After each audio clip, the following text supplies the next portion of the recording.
Declaración excelente de todo este mundo que ajusta con toda la declaración y todas esas cositas adicionales que son importantes conocer de un contribuyente para el tema de una presentación exitosa de la declaración y todas las obligaciones que vienen juntas con la declaración de renta. Entonces vamos a dar paso a las preguntas. Recuerden que cada persona tiene derecho pues a realizar dos preguntas de los temas desarrollados el día de hoy. Llamo la atención porque una persona el día de ayer nos envió un archivo adjunto al chat con sus inquietudes. Deben ser las inquietudes redactadas en el chat, no con archivos, porque como tenemos que controlar el volumen de todos los asistentes, nos queda poco fácil bajar los archivos. Si desea, puede redactarnos las preguntas, aunque es de un tema de ayer, le damos como la posibilidad de solucionarlas hoy. Bueno, entonces hay varias preguntas, pero voy a arrancar con las del tema que me corresponde. Pregunta de las 8:36, Luisa Fernanda. Y la pregunta es así. ¿Los pagos a EMI se asemejan a póliza en salud para deducción de las rentas de trabajo? Yo creo que no, pero la clienta dice que ella leyó un artículo en internet que sí se le puede deducir. ¿Usted me puede ayudar? Y entonces consultando la normatividad, que estamos en el artículo 387 del Estatuto Tributario, donde está la depuración especial que se hace a las rentas de trabajo, en los literales A y B están los pagos a salud. Pero adicional a eso, porque si uno se queda solo con la norma, no hay mucha claridad. Nos vamos y buscamos en el DUT, en el Decreto Único Tributario, que fue adicionado por un decreto reglamentario, el 359 del 2020, entonces puede buscarlo allá en el 359, por el decreto 359 del 2020, y un oficio de la DIAN que en forma coincidencial es el oficio 359 del 2020, se está afirmando lo siguiente, vea, son todos los pagos que tengan que ver con empresas que están suscritas a la seguridad social en Colombia. Entonces pueden ser empresas de medicina prepagada que están inscritas ahí, o todos aquellos planes adicionales que estas entidades adscritas a la seguridad social en Colombia ofrezcan al público. Entonces, EMI hace parte de esos planes que una entidad suscrita a las entidades de seguridad social en Colombia ofrece al público. Entonces, esos pagos que hacemos de EMI también hacen parte de esa deducción que nos podemos tomar dentro de pólizas de salud en la depuración de la renta del mundo cedular. Entonces, queda ahí que su cliente tenía la razón, pero usted ya le da la norma para indicarle dónde está. También nos preguntan a las 8:53, vea, cuando yo tengo una valorización de aportes en un fondo de pensiones voluntarias, se toma como un rendimiento financiero en rentas de capital. Si es así, a ese valor se le puede aplicar el componente inflacionario. Bueno, entonces cuando uno se encuentra frente al certificado que expiden los fondos de pensiones, hay unos muy juiciosos, hay una entidad muy juiciosa que nos está diciendo, vea, las valorizaciones acumuladas en este saldo están. Y hay otros certificados que simplemente al final de todo el ejercicio, donde está el movimiento de los aportes, nos dicen valorización del año.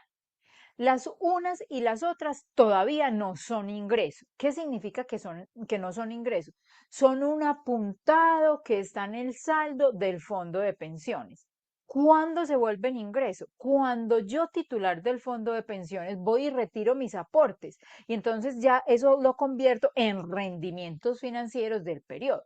Pero la valorización es un apuntado. Tanto es un apuntado que la gente que sabe invertir está pendiente e invierte las opciones de ese fondo en los fondos que la valorización sea por lo menos permanente o que suba, que no disminuya, porque hay momentos en la economía que esos valores del fondo de pensiones han decrecido y tienen unos picos muy altos, entonces va perdiendo hasta el aporte que han realizado.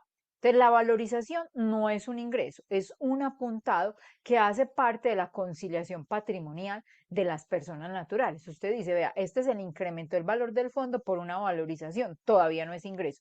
Cuando lo retire, que aparezca como rendimiento, lo llevará al mundo de las cédulas de rentas de capital, pero no le aplica componente inflacionario, porque el componente inflacionario aplica para aquellas empresas que intermedian valores en el mercado financiero. Así usted diga, vea, es que esos fondos sí los vigila la SUPE. Ella no intermedia valores, ella es una inversionista dentro del portafolio, entonces no tienen componente inflacionario. Bueno, ahí voy por aquí aplicando. Aquí hay un apartamento que nos hizo Jaime Zuluaga, ahorita lo miramos. Voy a responder esta, aunque Marcela pues dio la explicación. Contabilidad 3 me dice, vea, las rentas exentas se pueden tomar en cualquier cédula. Esto porque en cualquier cédula. ¿Por qué las de los derechos de autor se tomaron en las rentas de capital? Entonces, me voy a atrever a compartir, voy a ubicarme primero, que quería que vieran como el instructivo, vamos a ver dónde lo tengo. Si uno visualiza el instructivo del formulario de declaración de renta, nos ayuda para identificar en cuál mundo cedular se encuentra este tema. Y entonces, dentro de ese instructivo de la declaración de renta, por aquí ya lo tengo, vamos a ver, voy a atreverme a compartir. Formulario 210, está muy pequeñito el asunto. Si uno se va en el formulario 210, por allá, vamos a ver, por acá un poco más grande, donde dice en esa parte, sección de rentas de capital, y entonces nos están diciendo que incluye intereses y rendimientos financieros, que es normal, que usted por lectura ya sabe que está ahí. Arrendamiento también. Ingresos del exterior de rentas de capital, y vean, nos dice regalías y propiedad intelectual. Entonces dice el valor recibido por los conceptos de beneficios o regalías de cualquier naturaleza provenientes de la explotación de toda especie de propiedad intelectual. Entonces ahí, en la explotación de propiedad intelectual, clasifican los derechos de autor. Y entonces los derechos de autor van en el mundo de las rentas de capital, la renta exenta que tengo derecho va ahí mismo, porque yo tengo renta exenta asociada a un ingreso. Entonces va en rentas de capital, va la renta exenta ahí. ¿Cuáles son las rentas exentas que yo puedo asignar para tener los máximos beneficios? Los aportes voluntarios a fondos de pensiones o cuentas AFC o cuentas ABC. Esas son las que yo puedo trasladar por cualquiera de estos mundos cedulares buscando tener siempre los máximos beneficios que tenga. Y el máximo beneficio uno siempre lo busca en que me disminuya el impuesto. Por acá preguntan a las 9:02 de la mañana, Rubén Darío. En el caso de la pensión recibida del exterior, ¿se podría tomar la TRM promedio del año? Bueno, entonces en este caso, el deber ser es uno tener con su cliente esa confianza de decirle, venga, muéstrame las colillas de lo que usted fue recibiendo cada mes y vamos haciendo el acumulado anual. Mínimo, cada mes yo digo, bueno, o esta es anual, vamos a dividirla por 12 o preguntémosle si tiene un pago extraordinario, que pensaría que no en el exterior. Yo digo, cada mes recibió esto y lo llevo cada mes, cada cifra que me dé a la TRM de cierre de cada mes para hacer un acumulado de la TRM o esa pensión expresada en pesos colombianos anual. ¿Por qué? Porque es que esa TRM promedio puede que se nos desfase. O si usted dice, vea, yo voy a tomar, yo no me voy a poner a buscar toda esa historia de TRM. Voy a hacer la TRM a diciembre 31 del 2022. Resulta que a diciembre 31 del 2022 fue el pico de los picos más altos de la TRM que nosotros teníamos. Entonces, si usted opta por colocarla ahí, va a tener un ingreso inflado simplemente por la expresión de la TRM. Hemos realizado el ejercicio llevándola en forma mensual y baja sustancialmente ese tema. Marcela, ¿estás lista? Sí, Ángela, te quería preguntar en el archivo que recibía, ¿a partir de qué hora arranco? Ay, me dio risa. Desde el principio yo arranqué, contesté la Ah, primera a bueno, las 8:36, que era del tema de EMI, pero empecé ahí a depurar y fui eliminando. No he visto el archivo, sino que estoy leyendo aquí en la pantalla, pero desde el inicio, porque habían unas de reajuste, creo que esas son de tu tema. De ahí me listo. cuenta Voy a pues arrancar cuando. entonces a las 10 de la mañana con Luz Miriam Restrepo Brand. Las indemnizaciones las puedo recibir de un tercero que no sea seguro y se realiza el mismo tratamiento de lucro cesante y daño emergente. Sí, Luz Miriam, a ver, digamos que la norma no establece el tratamiento de ingreso no constitutivo de renta dependiendo de quién pague, sino de la naturaleza de la operación, ¿cierto? Entonces, si por ejemplo yo pacto esto con un tercero que no es asegurador, pero que dice que por la pérdida del bien, por ejemplo, eso puede ocurrir, por ejemplo, cuando se arrienda, nos entregan en comodato o con las diferentes modalidades de uso unos bienes. Y que si pasa algo con el bien, por ejemplo, la persona que lo está utilizando se obliga a restituírmelo, ¿cierto? Entonces, en ese caso, pues podría dársele el mismo tratamiento. Y con el lucro cesante en general, siempre que se me reconozca un lucro cesante, pues será una renta ordinaria. Mariela Cardona pregunta, ¿la retención en la fuente sobre dividendos no grabados del 2017 es para descontar de la renta o es retefuente trasladable a accionistas? Y si son grabados, ¿cuál es la retefuente que debo trasladar a los accionistas? Bueno, esa pregunta de Mariela es muy interesante y muy buena. A ver, porque nos estamos encontrando que en los certificados de dividendos, sobre todo los que cotizan en bolsa, nos informan dos cosas. La retención en la fuente común y corriente, que nos aplican por los dividendos grabados o no grabados del 2017 en adelante, que lo calculan como lo establece la norma, ¿cierto? Pero también puede ocurrir que tenemos esa retención en la fuente trasladable, ¿cierto? Que recordemos que cuando una sociedad distribuye dividendos para otra sociedad, lo que hace es que le practica una retención, pues, o una retención del 7.5, que para la sociedad no es una retención en la fuente, sino que es una cuenta por cobrar. Y que cuando esta sociedad ve que recibió el dividendo, vaya a distribuir dividendos a su vez, se lo distribuye a sus socios accionistas, ¿cierto? Pero si resulta que sus socios accionistas también son sociedades, pues sigue siendo una retención trasladable. Entonces esa retención que se hizo en un momento uno puede llegar a un beneficiario final en 5, 6, 7 años. ¿Qué pasa? Que el objetivo de esa retención es que llegue a una persona natural siempre, ¿cierto? Que es la que ya va a tener ese impuesto el nuevo impuesto a los dividendos. Por eso, cuando a mí me certifican las dos cosas, que pensemos, por ejemplo, lo está haciendo Bancolombia, Cementos Argos, me certifican la retención ordinaria y la trasladable, la que, porque me dicen, vea, yo le distribuí 1.000.000 de pesos, pero de ese 1.000.000 de pesos, a su vez, yo tengo unos dividendos que recibí de otra sociedad que me hizo esa retención, entonces yo se la voy a trasladar. Para mi persona natural, yo tengo derecho a tomarme las dos, porque yo ya soy el beneficiario final. Entonces, por eso es que me las certifican y tomo las dos retenciones. Y Carmenza pregunta si solo se vende el carro en ganancia ocasional, ¿cómo quedaría con esa pérdida? Ahí sí, como les decía, como yo no tengo ganancias ocasionales para compensar con esa pérdida de este periodo, la norma no me permite compensar pérdidas ocasionales en periodos posteriores, como si lo hace con pérdidas ordinarias. Entonces, ahí simplemente lo que yo haría sería limitar el precio de venta al costo y no me voy a poder tomar esa pérdida, ¿cierto? Lo que pasa es que desde el mismo diligenciamiento del formulario, yo le puedo decir precio de venta 35, costo 53 y al final me va a llevar ganancia ocasional cero. No me va a guardar una pérdida por ninguna parte. Dale, Ángela. Marcela, si de pronto ahora tienes para repasar unas preguntitas antes de las 7, pues como a 7:35, por ahí hay unas como de un tema de ganancia Me ocasional, si de indicas, pronto, porfa, cuáles son. Listo, ok, listo. Voy a ir resolviendo esta. Jaime Zuluaga nos preguntó, vea, ¿cómo declara en Colombia un extranjero que vive en Estados Unidos y compró en Colombia un apartamento por 800 millones de pesos? Y también nos hace otra pregunta. ¿Cómo declara en Colombia una persona colombiana que vive en Estados Unidos, trabaja allá y tiene ingresos en Estados Unidos del 90%? Es residente en Estados Unidos con su esposo y no tiene hijos. Y tiene el 80% del patrimonio en Colombia y recibe ingresos en Colombia por arrendamientos.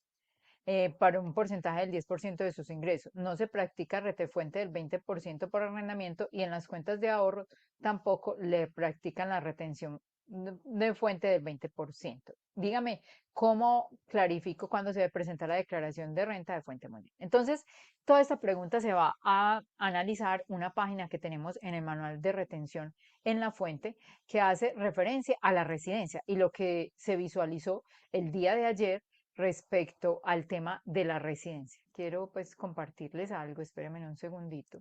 Yo cierro acá para compartirles este tema. Y es que la primera pregunta que usted debe hacerse es si esa persona natural es residente o no es residente. Una vez absuelta esa inquietud, si es residente o no es residente, ya usted determina qué que involucra dentro de ese tema. Entonces ya aquí les estoy proyectando que es la página del manual de retención en la fuente página 347, donde nos ayudan a mirar cuando la persona es residente o no residente. Unas páginas antes está la aclaración de cuando usted es residente colombiano, debe declarar fuente mundial, es decir, todo lo que está en Colombia y lo que está en el exterior. Cuando usted dice no soy residente, usted se va por otro mundo. Ese no residente tiene que declarar siempre y cuando perciba ingresos de fuente nacional que no están sometidos a la retención en la fuente para no residentes. Entonces sería el caso, por ejemplo, de los arrendamientos. Pero vamos a hacer el análisis. Cuando esa persona, en la primera parte o la primera pregunta, dice, vea, una persona que está en Estados Unidos, es no residente colombiano, compró un apartamento aquí en Colombia por 800 millones de pesos, le toca declarar. Posiblemente si esa persona está inscrita en el RUDO, tiene un correo acá, la DIAN le va a decir, vea, las compras o adquisiciones de inmuebles superaron el tope para estar obligado a declarar. Pero usted tiene que tener en claro que esos topes de consignaciones, inversiones y compras y adquisiciones aplican únicamente para los que son residentes. Para el no residente no aplica ese tope. Por más que la DIAN le escribe, le diga, vea, usted cumplió, usted tiene que tener claro, yo le hice la evaluación, es no residente, no declara por compras, él declara si percibe ingresos. Y entonces, ¿cómo le ayudo yo a la DIAN para que no me esté escribiendo esos correos indicando pues que yo tengo esa obligación?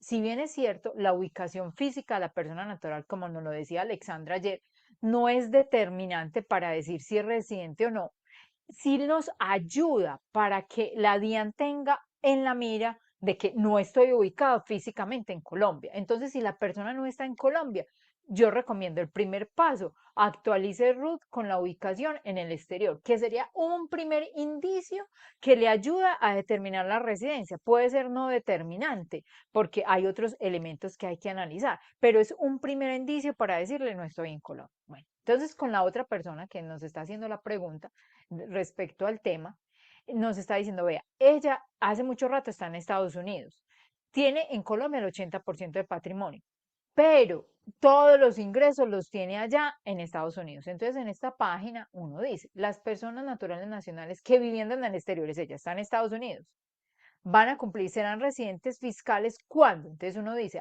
el patrimonio de sus bienes o sus activos estén poseídos en Colombia. Le dicen, sí, posiblemente sí, porque los bienes, el 80% está en Colombia. Pero le dicen, ponga cuidado, es potencialmente residente, pero hay una condición acá, no serán, o sea, lo saca de ser residente, aunque tenga aquí el patrimonio, cuando el 50% más de sus ingresos los tenga en la fuente, estén ubicados donde esté físicamente, o sea, su origen de esos ingresos sea donde se encuentre físicamente domiciliada, es decir, en Estados Unidos. Para concluir entonces que esa persona que aunque tenga patrimonio en Colombia, todos sus ingresos son en Estados Unidos y ella declara ya en Estados Unidos, es residente en Estados Unidos. Es no residente para efectos tributarios en Colombia, pero esa persona está percibiendo un arrendamiento, que dicen acá en la pregunta, está percibiendo un arrendamiento y al arrendamiento no le hicieron la retención. Entonces, le toca declarar por ese arrendamiento percibido en Colombia, únicamente la declaración sería por el arrendamiento y si tienen pues el patrimonio, incluye el patrimonio en Colombia, y que pagaría una tarifa del 35% haciendo una depuración con la renta ordinaria, el formulario 110, donde puede depurar los costos que tenga asociados a ese arrendamiento, el predial, si pagó servicios públicos, si le hizo administración al inmueble, un mantenimiento, puede depurar si tienen gravamen a los movimientos financieros. Ya como estamos en la fecha que estamos viendo renta, no se pudo planear que ella pueda hacer aportes a cesantías, aportes a pensiones y no van al límite del 40 porque en el formulario 110 no tiene ese límite. Declara, paga tarifa del 35, puede quedar afectada para pagar un anticipo. ¿Y qué pasa? Esta persona puede hacer uso de un oficio, lo estuve buscando, que es el oficio 132-002179 del 2019. Les voy a decir nuevamente el oficio 132-002179 de 2019, donde le están diciendo que a cualquier persona que le pague a una persona no residente debe practicarle la retención especial a los no residentes, que sería eso. Hasta ahí, pues, la respuesta a esas dos inquietudes. Dale, Marcela. Gracias, amiga. Tengo unas preguntitas por acá. Varias personas, no voy a mencionar sus nombres porque tengo el archivo un poco desordenado, pero creo que Luisa, Miriam, bueno, y otra persona, entonces para que sepan que con esta solución, pues voy, con esta respuesta que voy a dar, doy solución a varias preguntas, por si no la respondo puntualmente a la persona, y tiene que ver con los reajustes fiscales, ¿cierto? Pues yo les mencionaba ese oficio de la DIAN del año 2021 que tiene que ver con el reajuste del artículo 70. ¿cierto? Y entonces ahí es importante tener en cuenta que para el ajuste del artículo 70, la novedad o el tema que queríamos comentar es que yo ya no lo tengo que haber incorporado año por año, sino que lo pudiera hacer en el momento de la venta, ¿cierto? Ese es como el cambio, pues, con respecto a la doctrina anterior que teníamos. Que yo lo puedo tomar, por ejemplo, si no en el ejemplo que ponía en la exposición. Lo compré en el año 90, nunca lo he reajustado y ahorita por artículo 70 yo voy y busco los factores de reajuste de cada año, el que es por el IPC de octubre a octubre, busco esos ajustes de activos fijos año por año, desde el año 90 hasta el año de la venta. Y otra pregunta que hacen es con respecto a cómo se hacen los reajustes fiscales. Entonces, para el artículo 70, yo los ajustes, ¿cómo se hacen? Yo tomo el costo de adquisición más el reajuste del propio año y me queda un costo reajustado, ¿cierto? Y luego, para el año siguiente, yo le aplico el reajuste sobre ese valor ya reajustado, ¿sí? Así es como está diseñado el ajuste del artículo 70. Por eso, cuando les proyectaba ese puntico en el formatico o en la solución, los reajustes del año 2020, del 2021, se están haciendo no sobre el costo de adquisición, sino sobre el costo reajustado que viene del año anterior. Entonces, así es como se hace. Y del artículo 73, ahí sí, yo tomo el solo costo de adquisición y un factor acumulado, que es el que me saca el decreto.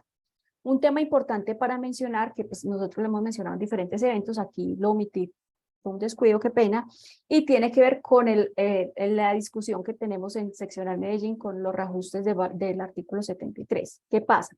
Cuando uno mira el artículo 73, el artículo 73 dice que para que se pueda tomar ese reajuste debe haber sido incorporado como valor patrimonial en el año anterior.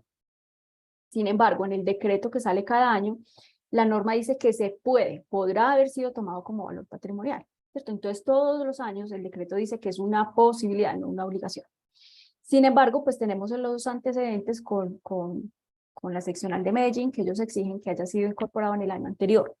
No tiene mucho sentido porque el reajuste no va a ser igualito al del año anterior, ¿cierto? Porque como yo tomo ese año de adquisición y año de venta, puede ser que el factor de reajuste del año anterior haya sido 1.15 y ahorita que lo voy a vender es 1.19. Entonces, igual no me va a dar lo mismo, le voy a tener que modificar algo en el año de la venta, pero entonces, como para mayor tranquilidad, nosotros lo que hacemos es, primero, recomendación importante para nuestros clientes, siempre preguntarle cuando hacemos la aclaración si tienen expectativas de venta de los bienes, ¿cierto? En el 2023 va a vender algo, en el 2024, para saber que los vamos a reajustar. Y si no nos contaron a tiempo, corregir la declaración del año anterior para incorporar esos reajustes que no tienen ningún tipo de sanción porque solo estoy moviendo datos informativos. O muchas veces lo dejamos así y decimos, bueno, si yo no voy a solicitar un saldo a favor ante la DIAN, es poco probable que me fiscalicen y si me fiscalizan, pues lo corrijo y es una corrección que no tiene sanción, ¿cierto? Entonces ahí solucionamos varias preguntas que teníamos que ver con estos reajustes. Otra pregunta que tiene Miriam. Una persona natural tenía 500 millones en Estados Unidos en una cuenta y en el año 2022 decidió cancelar la cuenta y se abrió otra cuenta a nombre de la esposa y la hija. La hija lleva 3 años en el exterior. El cliente al cancelar la cuenta debe hacer algún trámite o reportar por justificar la disminución en su patrimonio. A ver, digamos que desde el punto de vista tributario, no. Sí tendrías que tener en cuenta en la conciliación patrimonial una causal de justificación de disminución, ¿cierto? Finalmente, lo que está haciendo es una donación, que a personas naturales para él no es deducible.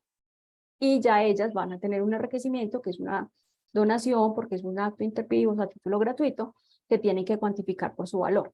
Sí es importante, Miriam, ya para efectos cambiarios, pues que el trámite se haya hecho correctamente, que al cambiar la inversión, pues la entidad internacional se haya dado cuenta de que es la procedencia de los recursos y que se entregó a título de donación o a título de préstamo, bueno, pero ya desde el punto de vista tributario, pues digamos que es un gasto no deducible. Dale, Ángel. Ok, pregunta a las 9:18, Rosy. Un trabajador tenía las cesantías en dice fondo de pensiones, pero es el fondo de cesantías que también tiene los nombres muy parecidos a los de pensión, desde el año 2018 hasta el 2021. En el 2022 la sacó para compra de vivienda. ¿Qué tratamiento tienen en la declaración de renta? Bueno, entonces es importante recordar, el día de ayer lo vimos con Hildebrando, que las cesantías tienen un tratamiento especial, esas que van consignadas a un fondo de cesantías a partir del 1 de enero del 2017, que cubre estos años de la pregunta, tienen un tratamiento especial y es que son reconocidas como ingreso en la declaración de renta del trabajador y así están en el certificado 220, pues que hace como el soporte para ese tema. Entonces son reconocidas como un ingreso y van en la parte de patrimonio, entonces se van engrosando 2017, 2018, 2019, 2020, 2021. Tú, que en cada año el ingreso tienen el tratamiento de renta exenta en los periodos correspondientes según el promedio del salario que tenga, pero quedaron en una bolsita en el patrimonio como una inversión cualquiera, como una cuenta de ahorros cualquiera. Simplemente que para yo ir a acceder a esa cuenta de ahorros me permiten sacarlos o cuando yo me desvinculo laboralmente o cuando voy a hacer una remodelación de vivienda o una adquisición de vivienda. Entonces, el destino fue el destino que le permitían de los recursos, retirarlos de esa bolsita de patrimonio que se llama ahorro de cesantías, comprar la vivienda, pero usted ya no tiene que hacer nada con ese tema de las cesantías porque corresponde a este nuevo tratamiento. Entonces ya no las tiene que involucrar ahí. Tiene que fijarse si en el certificado está retirando rendimientos financieros y entonces esos rendimientos financieros se deben declarar en el mundo de las rentas de capital sin componente inflacionario porque no tienen componente inflacionario, pero el destino y ese retiro está bien y no pasan nuevamente por la declaración de renta. ¿Tienes más preguntas, Marcela, o seguimos Sí. por acá? Dale. Tengo dos.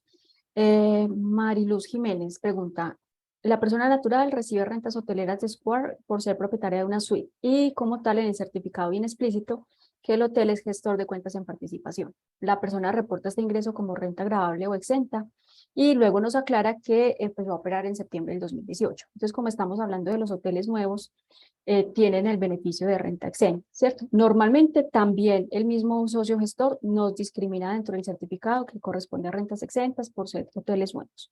Y pues a la luz de ese parágrafo del artículo 240 sería renta exenta. Entonces, si fueran hoteles antiguos que no tuvieran el beneficio, pues entonces, como también hemos tenido varios casos, que hoy por hoy se están haciendo muchos contratos de cuentas en participación para hostales, para viviendas turísticas, y de propiedades pues que están hace muchos años en Laureles, en el Poblado, entonces ellas simplemente se tratan como una renta grabable.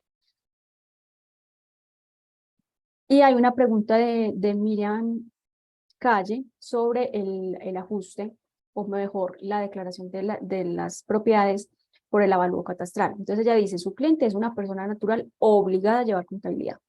Y ella no tiene la obligación entonces de declarar por el avalúo catastral, lo venía haciendo por el valor contable. Si es posible corregir la declaración por el valor catastral. A ver, para los que no somos obligados a llevar contabilidad, es una obligación declarar por el mayor de los dos. Para los obligados a llevar contabilidad es una opción, es una posibilidad.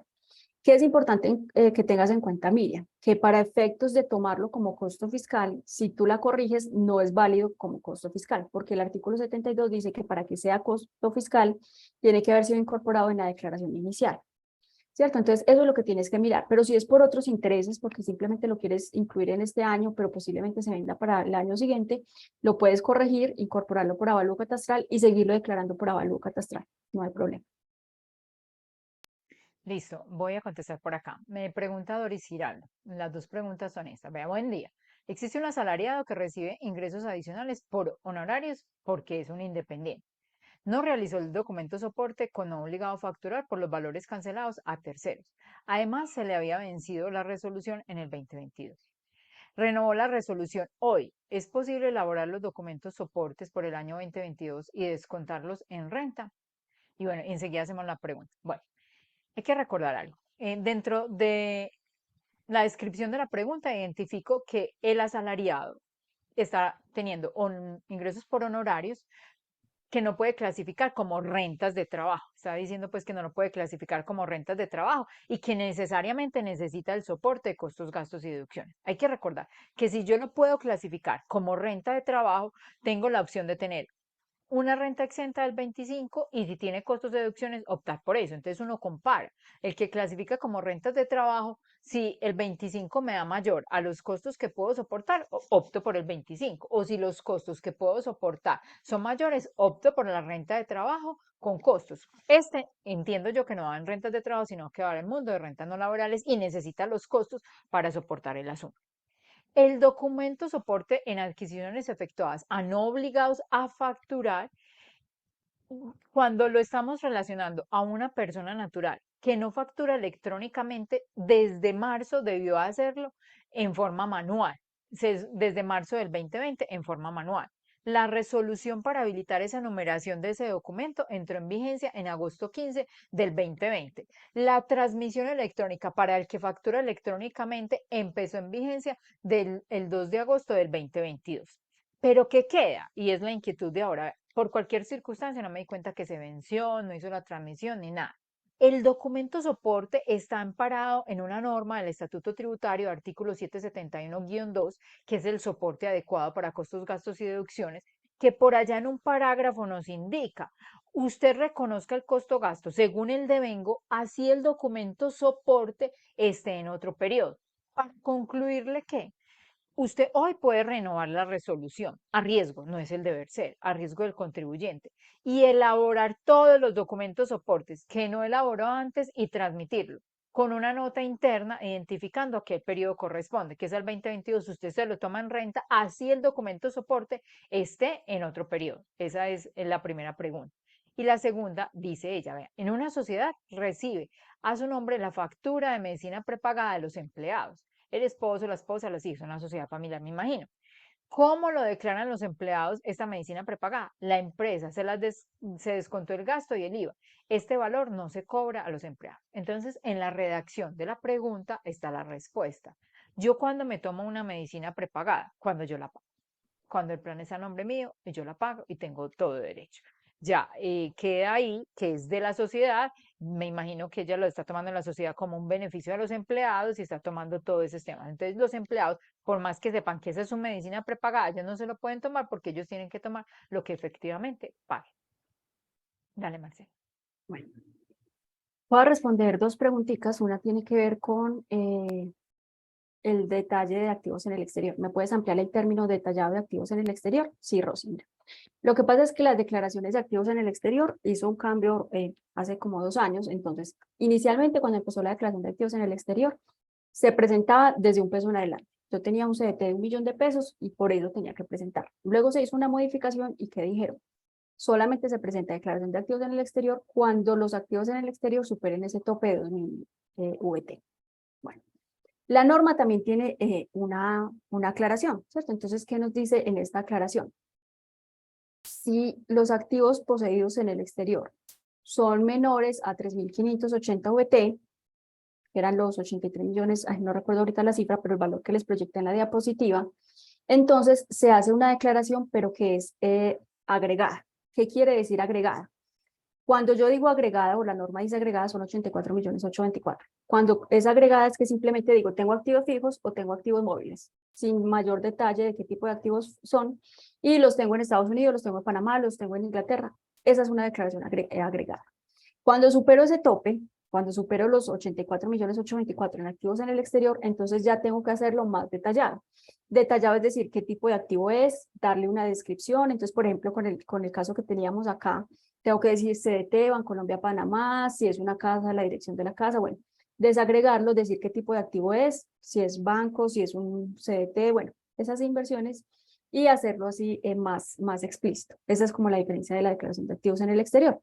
Y otro punto que nos preguntan con respecto al formato 2517. Bueno, con respecto al formato 2517, no es el 2516, sino para personas naturales es el 2517, únicamente existe la obligación de presentarlo para quienes son obligados a llevar contabilidad o que optaron por llevar contabilidad de manera voluntaria. Quienes no son obligados a llevar contabilidad, por ejemplo, el caso que trajimos el día de hoy, no tienen que presentar formato ni diligenciar nada, ¿cierto? Porque vamos a tener una columna valor contable y una columna valor fiscal. Valor contable no aplica, entonces no tendría. Listo. Por acá tengo una inquietud que dice así, vea. En el formato 2276 de medios hay una columna de auxilio de cesantía reconocido a trabajadores de régimen tradicional del Código Sustantivo de Trabajo. Los valores reportados en esta columna constituyen ingreso para el trabajador y entonces tenemos que recordar que el 2276 es la forma en que yo reporto a la Administración de Impuestos el contenido de un certificado 220. O sea, tiene una madre que es el certificado que se llama de ingresos y retenciones 220.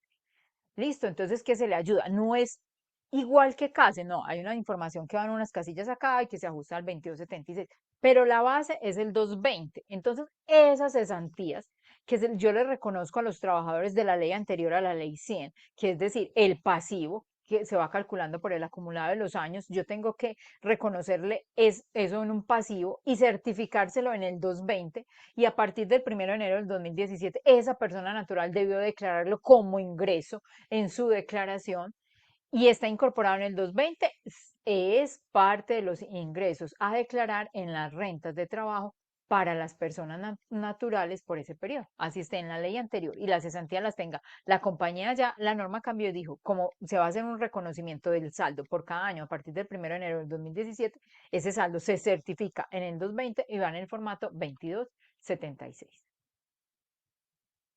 ¿Quieres otras? ¿O Sí, continúo? si quiere, hágale, yo voy por aquí ajustando otras, que tengo otras por acá. Ujú. Ok. Bueno, hay una pregunta sobre derechos herenciales y seguros de vida. A ver, si una persona que no es heredera compra los derechos herenciales, ¿puede aplicar todos los beneficios de exención que tendrían los herederos? No. A ver, la compra de derechos herenciales simplemente es como para evitar doble escrituración o temas así como, pues sí, para que dentro de una misma escritura nos quede una vez quiénes son los herederos, quién compró los derechos herenciales y ya todo lo quedamos listos. Pero el beneficio que mencionamos ahorita, el artículo 307, es únicamente para herederos. Si una persona no es heredera, entonces no tiene ninguna ganancia ocasional. De hecho, cuando yo compro un derecho herencial, ¿qué va a pasar? O sea, hay como varias transacciones en una misma escritura. Entonces, pensemos, yo recibo una herencia, pero Ángela me quiere comprar los derechos herenciales. Yo con la misma escritura voy a registrar dos cosas. Por un lado, que tengo una ganancia ocasional por herencia, voy a reconocer los activos que recibí, voy a tratar las ganancias ocasionales exentas como los vimos hoy y pagar el impuesto si es que corresponde. Y a su vez, con la misma escritura, voy a tener la venta de esos bienes. Pensemos que ella me compró un derecho en una propiedad. Entonces, por la misma escritura voy a reconocer la venta de un inmueble poseído por menos de 2 años, renta ordinaria. Y Ángela, con la misma escritura, lo único que tiene por reconocer es la compra de una propiedad, que no compró a través de una escritura de venta, sino a través de una escritura de compra de derechos herenciales. Pero el beneficio únicamente es para herederos. Y tengo por aquí otra, bueno, con respecto a los seguros de vida, que si se toma tanto para el beneficiario cuando se entregó en vida como para beneficiarios luego de la muerte. Sí, lo que pasa es que hay diferentes modalidades de seguro de vida. Lo importante es que quien está recibiendo lo reciba a título de seguros de vida. Hay seguros de vida que se entregan eh, en vida porque, por ejemplo, yo aseguré una enfermedad catastrófica. Entonces, si ocurre esa situación de una enfermedad catastrófica, se lo entregan a la persona aunque no esté fallecida y ella es la beneficiaria.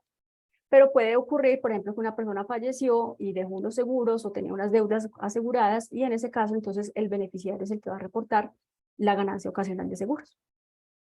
Dale, Ángel. Por aquí, por aquí tengo una pregunta que se me había quedado en el tintero, que realizaron muy temprano en la mañana. Vea, un padre decide asignarle a sus hijos el derecho de la nuda propiedad de un apartamento. Él se queda con el usufructo, establecen un precio de 70-30 de acuerdo a las normas, pero la inquietud que tiene la persona es la siguiente, vea. Eso se estableció así, pero iba a determinar como una ganancia ocasional. Ignoro el reporte de la DIAN, inquietudes, vea, ignoro el reporte de la DIAN, ya que dice que cada hijo realizó una compra de inmueble por valor de 125 millones de pesos. Entonces, en la primera parte de las diapositivas les indicaba que ese reporte de las notarías es para echarle ojito, porque en ocasiones ellos utilizan los códigos que no corresponden y los porcentajes que no corresponden a este tema. Entonces, simplemente usted debe conocer la realidad del negocio que está estableciendo. Si él está cediendo a título gratuito esa parte del usufructo de la nuda propiedad a sus hijos, entonces ellos tendrán una ganancia ocasional por el valor pues que les asignen dentro de ese tema. Por ahí más adelante tenía otra inquietud relacionada a que alguien me dijo, vea, es una persona natural, está prestando servicios a una empresa, pero ella no le efectúan la retención. La empresa asume la retención en la fuente. Yo me puedo descontar esa retención en la fuente que asume la empresa. Esa retención también en ocasiones sale dentro del reporte de información exógena. Cuando usted dice, ¿yo cómo hago para tomar esa retención? Está diciendo, la empresa me regaló otra partecita más del ingreso. Si yo tengo un ingreso por honorario de 10 millones de pesos, que tenían que estar sometidos en una retención fácil de 1 millón de pesos, y yo quiero tomarme esa retención, ¿cierto? Y no fue descontada. Realmente la empresa que me dio 11 millones de pesos, yo tengo un certificado de retención por el 1 millón de pesos y tengo mi ingreso residuo en caja de los 10 millones de pesos. Entonces, cuando quiero trasladar esas retenciones asumidas a que las pueda tomar el titular, tengo que tener el certificado y tengo que considerar que eso es un ingreso adicional, porque no me lo descontaron del pago. Dale, Marcela. Bueno, voy a empezar a leer en el chat porque no he recibido más tandas, pero si ves que voy a responder algo que ya de pronto dijiste, me paras, porfa. De Carmenza a las 11:10 de la mañana, una persona natural obligada a llevar contabilidad solo obtuvo ingresos laborales y no por la cafetería que algún momento la obligó a ser obligada a llevar contabilidad. Supongo entonces que en el 2022 no ejerció la actividad de la cafetería, solo que le faltó actualizar el RUT. Debo presentar el formato 2517, realmente personas naturales es 2517. Bueno, lo correcto no, es que no lo presente, ¿cierto? Porque ya para el 2022, si en el 2022 no tuvo la actividad comercial, pues no está obligada a llevar contabilidad, no la lleva, entonces no lo debes presentar. La recomendación más iría encaminada a la actualización del RUT y a las actividades económicas. Eh, lo del trabajador de los fondos de pensiones del 2018 hasta el 2021 ya lo había resuelto. Sí, pues de cesantías. Yo había una pregunta similar y era que había retirado las cesantías para compra de vivienda. Y lo mismo, esa es esa misma pregunta, para compra de vivienda. Yo creo que la hace Rosy, que ella la hizo como, la transcribió 2 veces, ya se está. Ujú. La de la persona que vive hace más de 2 años sin documentos legales. No, Ok, esa no Luz está por Miriam ahí. Restrepo a las 11:24. Una persona está fuera del país desde hace más de 6 años sin documento legal. ¿Cómo se puede depurar? Su hijo vive en Colombia, no tiene patrimonio. Pues ahí, Luz Miriam, la recomendación que te daríamos es con la plantillita, porque, o sea, yo te podría dar indicios de si es residente o no residente, pero hay otros elementos que es importante que revises, ¿cierto? Por ejemplo, en qué país está ubicado, en qué país está residenciado, si es paraíso fiscal o no, si tienen convenio, porque independientemente de que sea legal o no, como lo veíamos ayer con Alexandra, uno de los requisitos para ser considerado residente fiscal es que me pidan el certificado de residencia fiscal en el otro país y yo lo tenga. Pero luego hay una excepción a la excepción que dice que cuando tenga el 50% más de los ingresos en esa jurisdicción, eh, yo pueda aprobar que están allá y eso me saca de la residencia fiscal en Colombia. Entonces habría que mirar como todos esos presupuestos. Inicialmente te diría, al tener el hijo aquí en Colombia y al no poder demostrar la residencia fiscal, pues se consideraría como residente fiscal en Colombia porque no puede probar su residencia en otras partes. Pero con la plantillita y con los porcentajes de ingresos y patrimonio puedes sacar adelante ese tema. La de Miriam Villada sobre una póliza colectiva de prepagada. No Bueno, la he Miriam, contestado. Miriam nos pregunta si ella tiene una póliza colectiva de medicina prepagada que sale a nombre del titular de la póliza, pero que cada integrante paga lo suyo. Sí, cada uno se puede tomar. Bueno, nosotros así lo estamos haciendo. De hecho, hemos pedido que si nos pueden facturar como de manera independiente, por ejemplo, uno tiene un grupo familiar dentro de la póliza, eh, porque sale más económico por muchos aspectos, pero resulta que cada quien paga su parte, ¿cierto? Entonces, ¿qué pasa? Que la factura y que la póliza sale expedida solo a nombre del titular. Entonces, nosotros lo que hacemos es dejar una constancia de que cada quien pagó lo suyo, la constancia de la consignación que cada quien le hizo directamente a la aseguradora y también demostrándole el certificado, aunque no certifiquen el 100%, pensemos a nombre del papá, dejar constancia que él solo toma la parte que él paga. Marcela B. Están preguntando por ahí tuyo y enseguida miras que si le puedes recordar cómo calcula los aportes voluntarios a fondos de pensiones, que cómo hace ese Pero eso no sería cálculo de tema tuyo, aportes. Ángela. Ah, bueno, enseguida lo mostramos en el ejercicio que vimos ahí, ya se los muestro. Bueno, y lo otro es que me están haciendo dos preguntas o claridades de recuerdo a una respuesta anterior. Y es que si les puedo indicar cómo, en qué página ven el tema de la residencia. Les estuve proyectando la página 347 del manual de retención en la fuente y unas paginitas antes donde pueden ayudarse a ese tema de la residencia. También me estaban haciendo una claridad. La persona que hizo la inquietud o la pregunta respecto a las cesantías de régimen anterior que le aparecieron reportadas en la información exógena, pero no están incorporadas en el certificado 220. Entonces, ¿qué debemos hacer?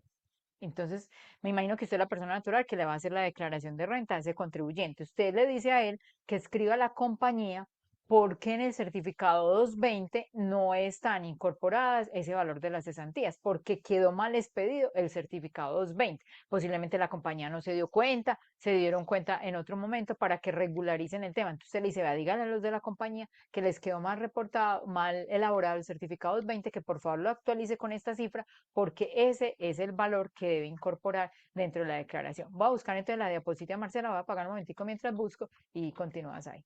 Listo, yo voy a responder una de Mariela Cardona, que si un padre dona acciones a su hijo, el valor es el costo fiscal del padre o debe ser el valor intrínseco de la acción más un 30% como define el artículo 90. Bueno, Mariela, de acuerdo con la sentencia que ayer nos mencionaba Alexandra, esa sentencia es muy buena porque hace referencia al artículo 90 y cuándo aplica y cuándo no aplica. Entonces, ¿qué dice la sentencia que ella nos mencionó ayer? Para efectos de aplicación del artículo 90, si bien aplica tanto para enajenaciones a título gratuito y a título oneroso, tiene que haber un precio. Y cuando hay donación no hay un precio. Entonces, en la misma sentencia dice, ¿cuándo no aplica el artículo 90? Cuando estamos ante una donación o ante una herencia que aplica, que prima el artículo 303 sobre el artículo 90. Entonces, lo que tienes que hacer para determinar la ganancia ocasional del hijo que está recibiendo las acciones es ir por el artículo 303. Y el artículo 303 te define que es el valor que traía el papá. Si persona natural residente dona a una empresa del exterior de aplicar el artículo 90, bueno, yo creo que ya le dimos respuesta en general a las donaciones. Dale, Ángela. Bueno, voy a compartir con ustedes, está más o menos como en la diapositiva 30 del material de la primera parte del día de hoy. No sé pues cómo les llegará a ustedes, de pronto es la diapositiva 15 si está dos por página, donde está la forma de determinar los aportes voluntarios a fondos de pensiones. Entonces, por norma general, usted toma el ingreso, le resta el ingreso no constitutivo, sobre ese será un 30%. En el caso que tenga unos costos y gastos asociados a esa actividad, por ejemplo, en el caso de los honorarios con costos, lo depuramos también en aplicación del artículo 177-1 del Estatuto Tributario porque no se admite para estos costos tener rentas exentas, no se admiten pues a las rentas exentas costos en ese tema, no se admite. Creo que voy a leerlo para que nos quede de una vez claro a todos exactamente cómo dice la norma, el 177-1, Marcela no lo indicó, pero lo voy a leer acá.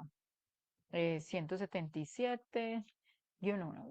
Para efectos de la para efectos de la determinación de la renta líquida, los contribuyentes no son aceptables los costos y deducciones imputables a los ingresos no constitutivos de renta ni ganancia ocasional ni a las rentas exentas. Entonces, esa es la razón por la cual le decimos, antes de determinar ese porcentaje de renta exenta, depúrelo, por eso le queda un ingreso depurado y lo que le dé le aplica el 30%. Entonces, eso es mi primer potencial. Puedo llevar hasta el 30% de ese ingreso depurado, pero después tengo que hacer la revisión del combinado hasta los límites del 40%. Esa está ahí.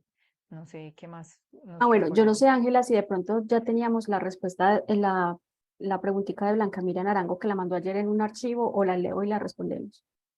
Léalo porque no la he visto, no las he visto por acá. Bueno, listo. Entonces, dice, hay una persona natural que murió hace 3 años. Está obligada a efectuar declaración de renta. Ella estaba muy enferma y se vendieron en vida los derechos sociales y casas y sus vehículos. Cuando murió, ella quedó con un patrimonio que no le daba topes para declarar, pero se hizo la declaración en sucesión del año 2020 y 2021. De los bienes que quedaron están unos derechos sociales en SA que no cotizan en bolsa. Cuando se llevaron a la notaría para hacer la sucesión, se presentó una carta que la difunta le había dado en vida a uno de sus hijos. Este derecho vale en la declaración de renta 90 millones y los otros 60 son los que van a adjudicar por notaría. Se tiene que hacer declaración de renta, perdona, si no esté obligado por patrimonio. Si puede, sí, se puede dar como cierto lo que dicen en la notaría, que esos derechos sociales no entran porque están dados en vida. Estos derechos se pueden declarar como gananciales en la persona que recibe. Y si se tiene que hacer declaración, se pueden restar estos derechos y dejar vivo los 60. Bueno, ahí lo primero que debe revisar, Blanca, es qué se hizo en vida y qué no alcanzó a hacerse en vida, porque eso es fundamental para determinar masa sucesoral y obligación a declarar. Si ellos tenían un documento, como lo tienen muchas familias, y cada vez que el viejito está internado en la clínica, vamos a registrar, vamos a hacer el documento de la enajenación, ¿cierto? Entonces, o la persona está muy enferma, ya vamos a hacer los documentos de la sesión. Entonces, ¿qué pasa? Que él en vida quiso vender o regalar o lo que sea que hayan definido con esos inmuebles o con esas acciones o con lo que sea que haya sido. Entonces, en vida simplemente es una venta o una donación. Si así fue como quedó constituido entonces, y él tenía una carta diciendo que cede las acciones a sus hijos a título gratuito, pues entonces era una donación que ellos tuvieron que haber incorporado desde el año 20 o desde el año 2021. Si dijo que las vendió, pues entonces era una venta que ellos tenían que tener como justificar ese precio de venta y el señor, el costo, pues, y el señor una venta, ¿cierto? Y ahí no habría, pensemos, patrimonio, porque lo que le estoy entendiendo en la pregunta es que desde un inicio pactaron que todas esas transacciones se iban a hacer antes del fallecimiento. Si hubo algunas cosas que no se alcanzaron a hacer en el fallecimiento, que quedaron unas acciones de 60 millones, eso es lo que compone la masa sucesoral. Cuando estamos hablando de una sucesión ilíquida que es de un causante que al momento del fallecimiento era residente fiscal, entonces yo me voy a mirar todos los topes de los residentes para saber si está obligado o no está obligado a declarar, ¿cierto? Entonces, si está obligado a declarar, pues yo me fijo en todos los topes y le presento declaración. Si no, no le presento declaración, ¿cierto? Entonces, no por el hecho de que no se haya hecho sucesión, quiere decir que una sucesión ilíquida presenta declaración obligatoriamente, puede que no esté obligado todos estos años. Y tenés que fijarte también, pues, que no es solamente el tope de patrimonio, ¿cierto? Porque puede ser que una sucesión ilíquida siga recibiendo ingresos a otro tipo, ¿cierto? Por ejemplo, si también tenía unas rentas pasivas en inmuebles y sigue recibiendo arrendamientos, pues eso es lo que tendrá que declarar. Pero entonces ahí lo más importante es revisar qué se alcanzó a hacer en vida, qué documentos tienen físicos que demuestren lo que se hizo en vida, y la diferencia será la masa sucesoral. Se la contestaste una de las cuentas en participación en Hotel Squares. Por Sí, ya la allá que respondían. sí. Ok. Bueno, esta la hemos contestado. Compraron esta, una colombiana casada con un extranjero. Lleva muchos No, años en el exterior. Nada, vamos a ver. Una colombiana casada con un extranjero lleva muchos años en el exterior, compran un apartamento en Colombia en hipoteca, el apartamento en la escritura está 50-50, el banco la tiene a ella como deudora principal y al esposo como garante por no ser colombiano. ¿Cómo se declara el pasivo? Si ella declara solamente el pasivo, la declaración quedaría con un patrimonio negativo. ¿Es posible que cada uno declare el 50 y 50? Bueno, entonces tenemos que tener en cuenta algo importante. Se va a utilizar la plantilla que fue presentada el día de ayer, que es muy buena para determinar la residencia, y usted determina ahí si esa persona es residente o no residente en Colombia. Eso es importantísimo.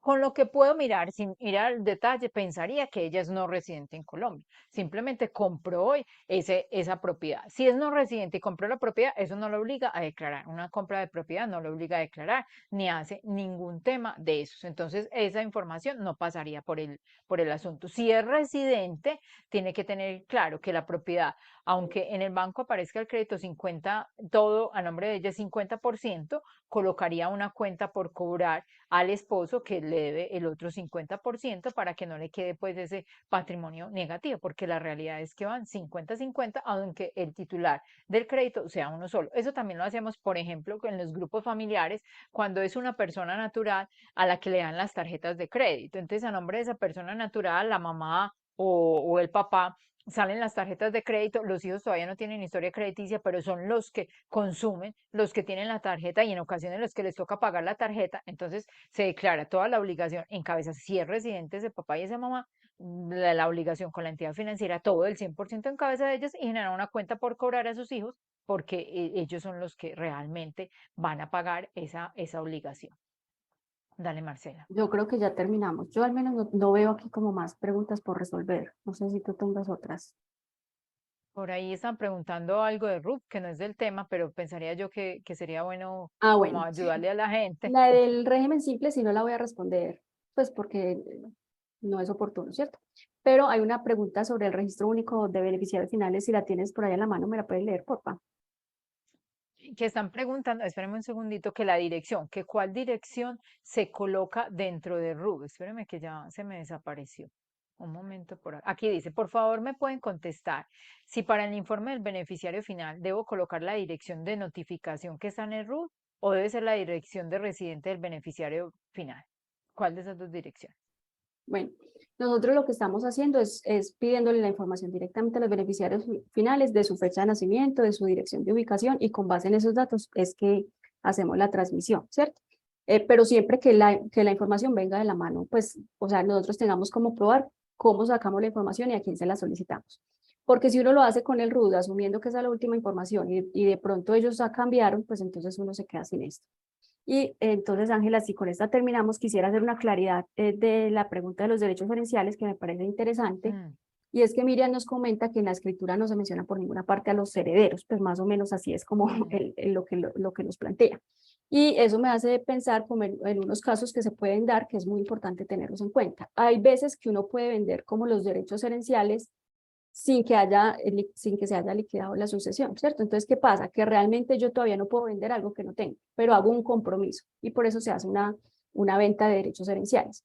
Entonces, lo que pasa con ese compromiso es que por ahora tenemos una cuenta por cobrar y el otro tiene una cuenta por pagar. Ya cuando se haga la sucesión, porque por ejemplo está enredada, porque tenemos problemas entre los herederos, porque faltan algunos temas de registros, bueno, por lo que sea, esos derechos gerenciales. El que pagó por ellos declara una cuenta por cobrar, el que recibió la plata declara una cuenta por pagar y cuando salga la escritura de la sucesión se legalizan pues esos anticipos. Entonces esa podría ser la situación. Pero cuando la sucesión no está enredada, dentro de la misma se hace la venta de los derechos herenciales más el proceso de la sucesión. Por ahí tenía una pregunta antes de que hable Hildebrando, simplemente una nota, que las modificaciones que se incorporaron en la reforma tributaria del año pasado aplican para el periodo 2023, para este no, que estamos viendo renta 2022. Entonces esos cambios significativos van para eso. Hildebrando, te veo por ahí en Bueno, la no, cámara. yo quería